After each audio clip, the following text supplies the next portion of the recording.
after the Canadian trucker situation, people are waking up to the fact that without privacy, you have nothing, right? Without the ability to transact freely and without censorship, you don't have freedom.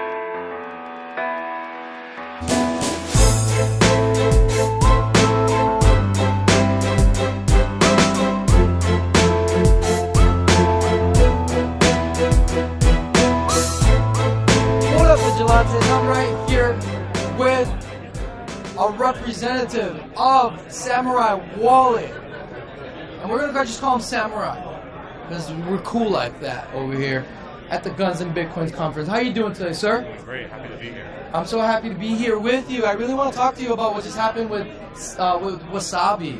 What happened with Wasabi, man?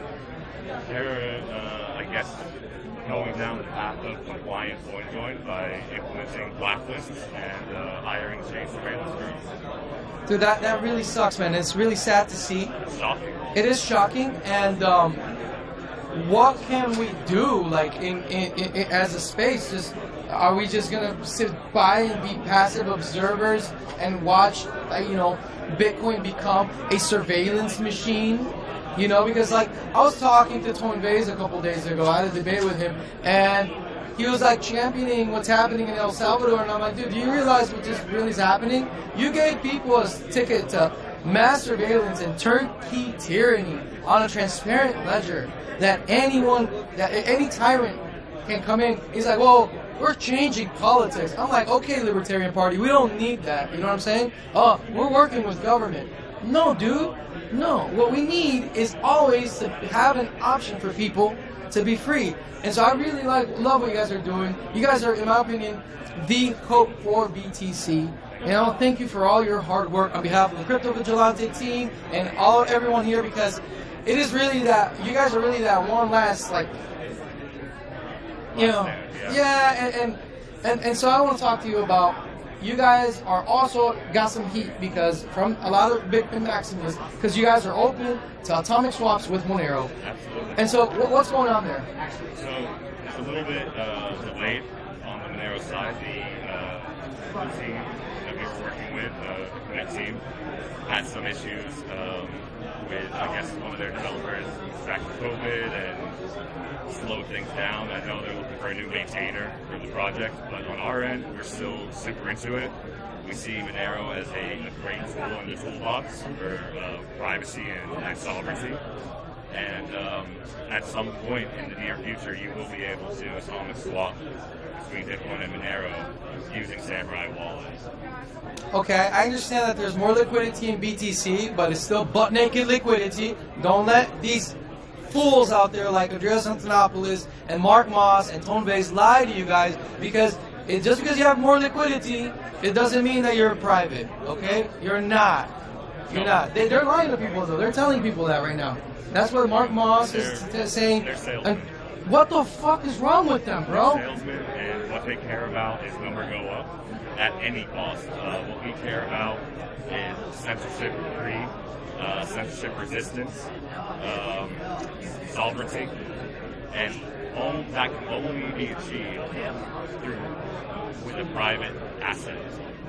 So we understand that the Bitcoin ledger is public and open. This is how Bitcoin works, and we're committed to providing the tools that users can use to increase their privacy when using a transparent ledger like Bitcoin. Do you ever see yourself, I sometimes, because I think about you and your position a lot, where you're at in Samurai, and I ask myself, man, if I was the guys behind Samurai, I would be like, fuck Bitcoin and just go work in Monero, 100%. Like, fuck Bitcoin. Like, it's almost because that would send, if you guys were ever to do that, it would send a huge message to the entire space of, you know what?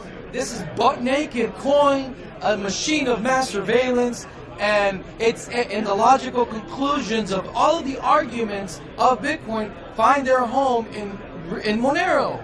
It really does. I mean, there's other projects like Pirate Chain that are aiming to compete with Monero, but Monero has that false ethos locked. I mean, they are meticulous, and they care so much about pursuing excellence and simplicity in design that I always thought to myself, is there a chance that Samurai will just go Monero one day? No, I don't think so. I think Monero does a good job of the private transactions at the base layer. It's built into the protocol. So the opportunity for Samurai isn't as great. Well, we could make a Monero wallet, but it would just be like any other Monero wallet. You still get the same level of privacy. We think the largest impact that we can have is by building the tools to bring privacy to Bitcoin. Yes, as you said, it can be co-opted and used as a surveillance network that's really dangerous. If we were to leave, it would not get better.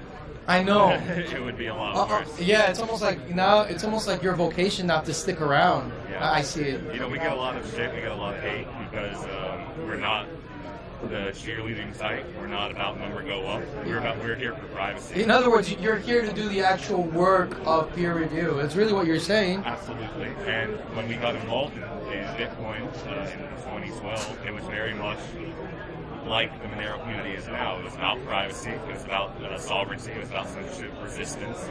And as the adoption has grown over time, it's become less important to the Bitcoiners, but not to us. So we stick around because this is why we got into this in the first place. Yeah, 100%. I completely agree with you. And so for us, what we tell people is like, if you just for us, we can't see Bitcoin being private at all anymore, and we see what you guys are doing as something that will provide people to exit Bitcoin once people realize when that Bitcoin is actually Bitcoin became the anti-Bitcoin, BTC became the anti-Bitcoin, and it became a giant surveillance mechanism. That is worse. It's worse than the banking system, guys, because they are pretending to be cypherpunks.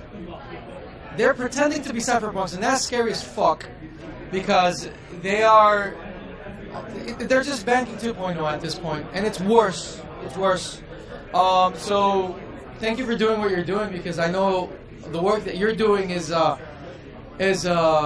extremely valuable, especially for people once they start realizing what's happening. So I don't know if you know this, but the Cuban community in exile approached the Monero community. And so Cuba is now going to be the El Salvador mission of the Monero community. Is that cool? It depends on how you go about it. Yeah, we don't know how it's going to happen, but at least the intentions are there, right? Yeah, I mean, I think you should be Bitcoin or Monero, it doesn't matter to me. It should be a ground-up approach as opposed to a top-down approach. You shouldn't be dealing with politicians. 100%. You shouldn't be trying to mandate the use of whatever it is you want to use. Right on. If it works, and if it's good, people will use it. You know, it is possible to use Bitcoin privately. It's not at the default protocol level like it is with Monero.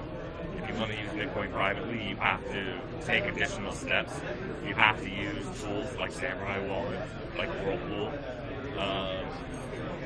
But, you know, I think over time, certainly since the last few years, things have gotten better in Bitcoin privacy, largely due to the work that we've done. And we're seeing now, after the Canadian trucker situation, people are waking up to the fact that without privacy, you have nothing, right? Without the ability to transact freely and without censorship, you don't have freedom. So it's becoming more and more apparent to people, and that's why we're sticking around. That's why we're here. Are you guys dabbling into the Lightning Network? No. Why? We think the Lightning Network is a poison pill. Yes, it is. We think it's even more of an extension of the PayPal 2.0 model. It is PayPal. Oh my gosh, I've been telling everyone always.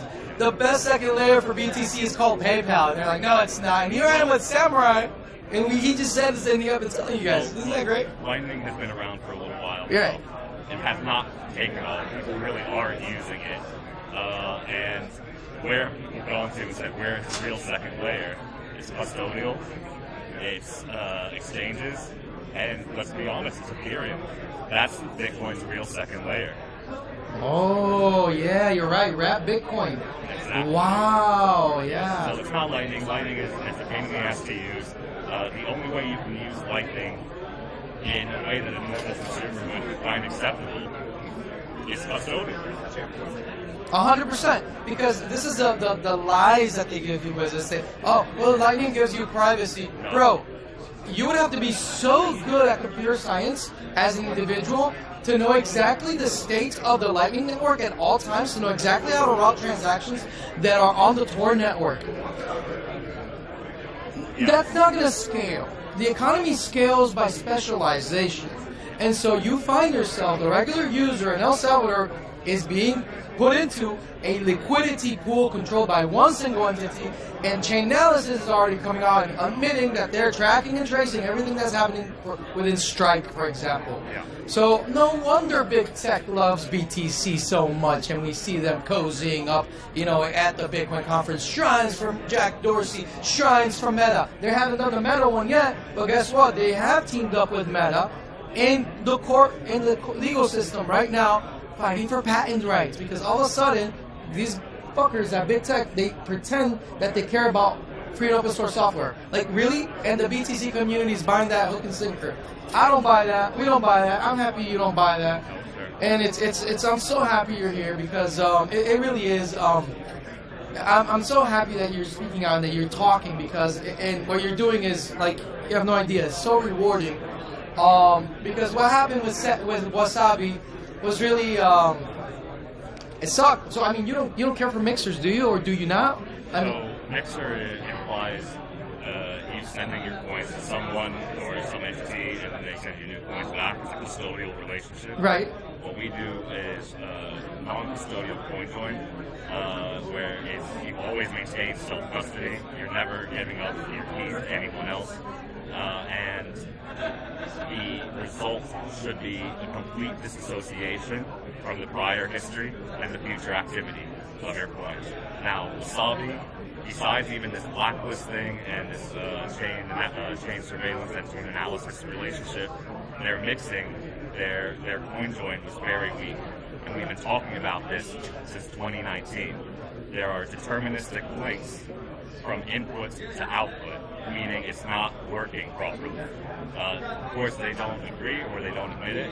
We've shown evidence on the blockchain to prove it. Within Samurai, we have Whirlpool, which is a non-custodial Chonglian coin join with no deterministic links, and it works extremely well. Okay, let me tell you something. I'm a lizard. What would I do? I would throw transactions into your Whirlpool, and I'd throw a bunch of them, and then I would have a probabilistic awareness of what is mine and yours at the other end. Is that not right? Not necessarily. How so? There are various rules within the protocol. So if you were an adversary and you wanted to flood the coin join pools with your own UTXOs, your own coins, so that you could be the largest number of coins within the mixed transaction, Whirlpool wouldn't let you do that. You could at most have one coin or one input in a mixed transaction. So the impact from an attack like that would be very minimal. If a mixed transaction has 5 inputs and 5 outputs, you would only need one of those. In addition, within Whirlpool, there's something called free remixing, meaning that as long as you leave those coins in your Whirlpool wallet, they will be selected randomly to be involved in future mixes for completely free. So you wouldn't be able, as an attacker, you wouldn't be able to guarantee inclusion into one of these mixes. Because it's almost like churning, right? That's correct. You find yourself in different whirlpools at different times. That's correct. So if you're putting one Bitcoin in, let's say, you're not going to have a mixed transaction with that full Bitcoin in there. You're going to have several mixed transactions and you're only going to be one participant in that transaction, Wow. in that next transaction. This is not how Wasabi works, by the way. With Wasabi, you would be up to seven participants in the next transaction. You can mix with other people that you've mixed with before. That can't happen in Whirlpools. Every time you mix in Whirlpool, it's with a coin that you've never seen before. So we have a lot of confidence in the algorithm. We think it works extremely well. We can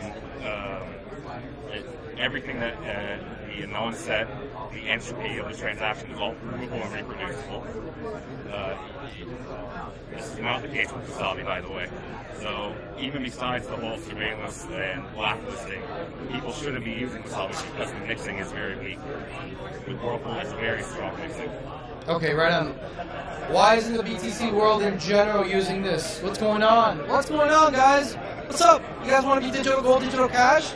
You guys really want to be digital gold, then you have to be fungible as much as possible. Absolutely. Without fungibility, you have nothing. One unit of account has to always be interchangeable for another unit of account within a given medium of exchange. Otherwise, you don't have the function of money. You can't be sound money. And guess what? These guys are figuring it out.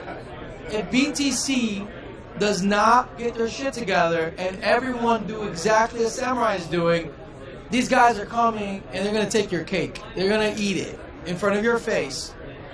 And it's honestly, I see the turning point happening right now because people are fed up. And guess what? The Monero community is speaking out. And I'm telling you, because I was there, they're pissed. They're pissed off and they're speaking out. And they're coming for BTC's lunch because everything BTC ever wanted to be is right now being fulfilled, and everything BTC is promising the world is right now being fulfilled in Monero. So, you know, it's game time, and the way you guys to do this is to follow this example. If BTC does not follow this example, then you're gonna be fucked. It's the truth. I'm sorry. I think that you're right. I mean, the emphasis has to be functionality. The emphasis has to be privacy. If you don't have that, all you've done is create a surveillance network. All you've done is replicate the existing system with more steps. And yeah, I mean, we hope to see more privacy in Bitcoin. We hope to not be the only ones doing this. We are seeing other wallets starting to implement our protocols, our algorithms, so that's a good sign. Within the Samouraiwallet Whirlpool ecosystem, there's over 4,500 Bitcoin as unspent capacity. These are all coins that cannot be associated to their prior history. They're all indistinguishable from each other, and we are only going to see that grow over time. That's amazing. So, is there redundancy in manpower to keep this project going? Yes. We've been going strong since 2015, self-funded, and we have no intentions of going anywhere. We're growing the team. We're building out systems that are going to be redundant and are decentralized. So we have a lot of great plans, and I think that for those people who understand the necessity for privacy, we'll be there for them, and we hope that understanding and that desire for privacy will grow over time. And even this is so important, even for any lizard out there that's interested in incorporating Bitcoin into their family office or hedge fund or whatever bullshit. Dude, if you are not fungible, if you're not private, you're opening yourself up to financial voyeurism. Coca-Cola keeps its recipe private for a reason. Do you want me or anyone else to be able to see exactly how you're allocating the portfolio of your customers? No! I don't want to know. Why would I? You should be able to close the door in your house when you go to sleep. We shouldn't have to transact in glass houses or with your bank statement on your forehead, because this is what's happening with these people. And those people understand this, right? If you run a family office, if you're an investment banker, if you're a banker of any kind, you understand the importance of transactional privacy. Because in the fiat world, transactional privacy is enforced by law. Okay, there's bank secrecy. There's all sorts of things where your bank cannot share your transaction history with the gas station attendant that you buy a pack of cigarettes from, right? That's enforced by law. We can't have that enforced by law in Bitcoin. It has to be enforced by software. It has to be enforced by algorithms. It has to be enforced in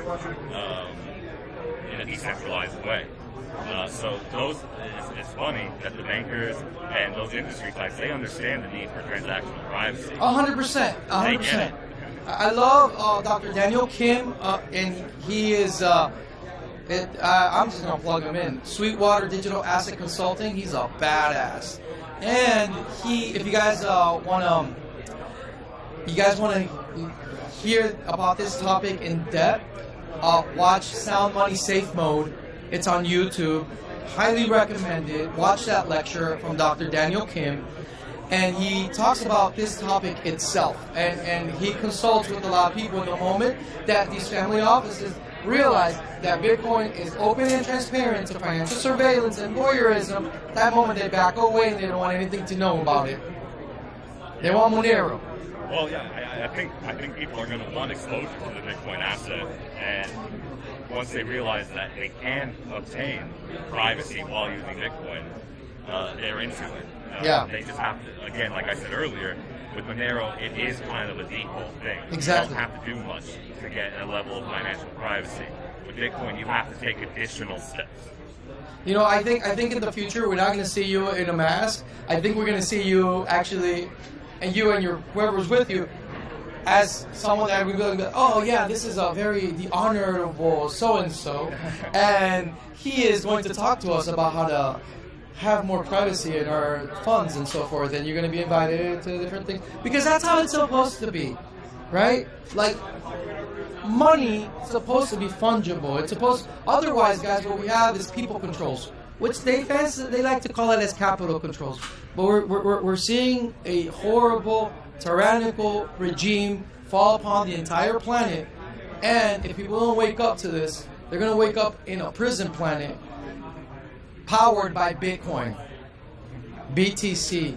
And that's scary as fuck that they're using Bitcoin, BTC, as the way by which they plan to enslave the planet. That's really fucked up, guys, but it's the honest truth. It's the honest truth, and it's something that guys like us, we've been talking about, and you know what, man, it's almost like when we had the Bitcoin Civil Wars, I count Monero as part of that. Because a lot of people in Bitcoin realized that it was never going to happen in Bitcoin. It's not private by default. So they went to Monero. They're like, we're going to start from scratch. And to see you still fighting the good fight within BTC is extremely honorable. And I'm so happy to be here with you. Is there anything else that you think is worthwhile talking about here? That if this is the chance to say it, man. So, I guess one thing I'll close up on is that regarding Monero, if Monero works as you claim it does, and I believe it does, they're not going to let that go without a fight. You're going to see delistings. You can expect exchanges to get rid of Monero and a crackdown on centralized companies working with Monero. If that happens, it's because Monero works. And the Monero community is going to do very well with a private Bitcoin on their side, right? So with a Bitcoin that, let's say, that Samouraiwallet works on, right? Where the tools and the software and the algorithms are there for going in and out of Monero via Bitcoin. Right on. It's going to be incredibly important because Monero will be ostracized and it will be targeted, and you know how they work. Oh, it's only a bunch of criminals. Oh, it's only for money laundering. Oh, it's only, the narrative will be crafted that way. It's mostly a family offices, guys, to be honest. Right. At this moment, Monero is really adopted by people that actually see the value in cryptocurrency, but they don't want to expose themselves to financial surveillance and financial voyeurism. You understand how the state crafts narratives, right, and promotes propaganda. 100%, yes. Right, and they will put pressure on the exchanges. They will put pressure on any centralized entity that they can to stop the use, or at least the ease of getting Monero. So I do truly believe that Monero and Bitcoin will have a symbiotic relationship, where it's not a nationalism thing. It's using the right tool for the job. And if you need to cash out and you are unable to cash out your Monero, an autonomous swap into Bitcoin with a privacy tool like Samurai is going to be very useful. So I have a question for you. This might go a little longer if that's cool with you. Awesome. Bitcoin goes into the whirlpool, comes out the other end. Blockchain analytics says, man, anything that comes out from over there, that's suspicious. Sure. Are those coins tainted? No. No, taint is an externally applied concept that means different things to different people. If there is going to be exchanges discriminating against whirlpool coins, we already have tools to deal with that. Okay, we can add additional hops and histories to coins. We can do coin joins that don't even look like coin joins. We can do coin swaps. There's all sorts of things that we can do. One of our most popular features is called Ricochet, and it's designed for sending to exchanges. And what it does is we have a good understanding of how many hops Chainalysis looks back. Currently it's about 5 to 7. What it does is it adds additional hops to history to those coins, so that if Chainalysis is looking back, they have to look back instead of 5 times, they can look back 15, 20 times. This adds a cost to doing chain surveillance that would impact normal users who aren't using these tools anyway. And let's be honest, the exchange wants to do business. They don't want to turn people away. They have to do compliance because they're a centralized entity, and by law, they have to tick check boxes. But if we give them a reason to tick those check boxes, say, hey, we looked back 15 times and there was nothing we saw. There was no connection to Whirlpool back 15 times. Boom, they're in. So, can we do 15,000 times? Of course. That's okay. The thing. It's for us, we can make it 15,000, we can make it 150,000. Let's do it. For them, yeah, searching 15 hops back is a computational cost. For us, this is a line of code that we change. Alright, then do more than 15, man. You gotta do more. Do at the thousands. I mean, the more the better. This feature has been live and working since 2016, and we've had 0 reports of exchanges having any issue with it. So it works. It works today. And anyone can. It's by default to be used on the wallet. Yeah, it's in the app. You press the button and it turns on. It's amazing. See, because by then, a lot of guys like me who are already in Monero, we're like, peace out. Like, so we never followed up. We followed what you've been doing, but we never went deep. So you're teaching me stuff here. Yeah, we can do all sorts of things. That's cool. We've been thinking about this for a really long time. And the point is, we can move a lot faster than they can. It's a cat and mouse game. Always. And when the conditions change, we can react to it, and we can react quickly. We're open source software. We have passionate contributors. They're a for-profit company with layers of bureaucracy. They deal not only with their board of directors, they also deal with the government and regulators. So we can move a hell of a lot faster than they can. Awesome. Well, that's very hopeful. Gosh, man. Did you speak at the BTC 22 thing? I wouldn't be caught dead at that conference. Me too. I stayed a good 5-mile radius away from that crap. Yeah, I would not be caught dead there. That is a spectacle.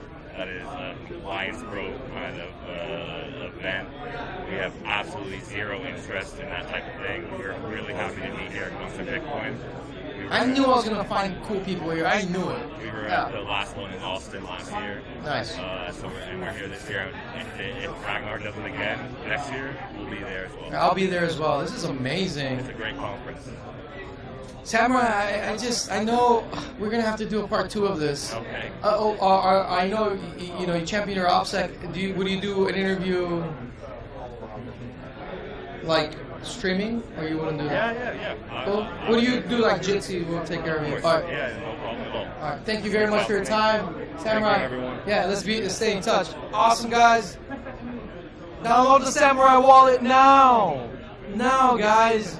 As you're watching this, download it now. Is there anything that people should know? Because look, this is one thing. Download the Samurai Wallet in a phone. Like, oh shit, now someone knows I downloaded Samurai. Now I'm sus. What the fuck? What do I do? How do you use Samurai correctly? You can download it a number of ways. Facebook, you can go through Google Play and download it, or you can download an APK directly from our website, or you can use F-Droid, a great open source app store repository, or you can build it from source. Okay, so there's no reason that anyone has to know. So straight from your website is probably the best. Probably. All right, and it's samurai.com? It's Samouraiwallet.com. Samourai. And I'll have a QR code here, you guys. Just click, and it'll take you right there. You'll see it. It's right here, right there. That's the QR code.